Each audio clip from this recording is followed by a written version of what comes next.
నామినేషన్లకు ఈ నెల 25 చివరి రోజు. తెలంగాణలో కాంగ్రెస్ ఇంకా 3 సీట్లకు అభ్యర్థులను ప్రకటించాల్సి ఉంటాయి. టైం దగ్గర పడుతూ ఉండటంతో ఆశావాహుల్లో టెన్షన్ అంతకంతకు పెరిగిపోతుంది.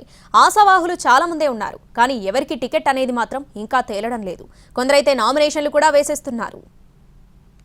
తెలంగాణ కాంగ్రెస్ ఇంకా 3 లోక్సభ స్థానాలకు అభ్యర్థులను ప్రకటించాల్సి ఉంది. ఖమ్మం, కరీంనగర్, హైదరాబాద్ లోక్సభ సీట్లకు అభ్యర్థులపై కాంగ్రెస్ లో ఇంకా సస్పెన్స్ కంటిన్యూ అవుతోంది.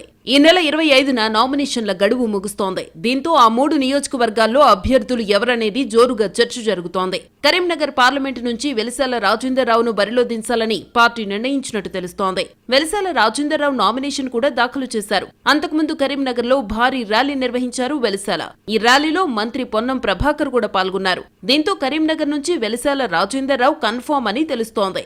ఇక హైదరాబాద్ పార్లమెంటు నియోజకవర్గం నుంచి సమీరుల్లా ఖాన్ పేరు దాదాపు ఖరారు చేసింది. హైదరాబాద్ కాంగ్రెస్ పార్టీ అధ్యక్షుడిగా ఉన్నారు సమీరుల్లా ఖాన్. ఇక ఖమ్మం పార్లమెంటు నుంచి బరిలో నిలిచేది ఎవరనేది ఇంకా తేలడం లేదు. కాంగ్రెస్ లో ఖమ్మం లోక్సభ హాట్ సీట్ గా మారింది. అనేక మంది అభ్యర్థిత్వం కోసం పోటీ పడుతున్నారు. ఖమ్మం అభ్యర్థిని తేల్చేందుకు డిప్యూటీ సీఎం భట్టి విక్రమార్క మంత్రి పొంగులేటి శ్రీనివాసరెడ్డిని బెంగళూరుకు పిలిచి మాట్లాడారు కాంగ్రెస్ జాతీయ అధ్యక్షుడు మల్లికార్జున ఖర్గే.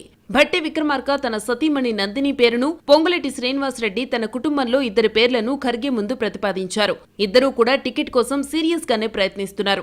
భట్టి, పొంగులేటి అభిప్రాయాలను తీసుకున్న ఖర్గే సోనియా గాంధీకి వివరించిన తరువాత అభ్యర్థిని ప్రకటిస్తామని చెప్పినట్టు తెలుస్తోంది. భట్టి, పొంగులేటి ఇద్దరు జిల్లాలో కీలక నేతలు కావడంతో అభ్యర్థి ఎంపికపై సీరియస్ గా చర్చ జరుగుతోంది. మంగళవారానికల్లా అభ్యర్థుల ఎంపిక ఫైనల్ అయ్యే అవకాశముందని కాంగ్రెస్ వర్గాలు చెబుతున్నాయి.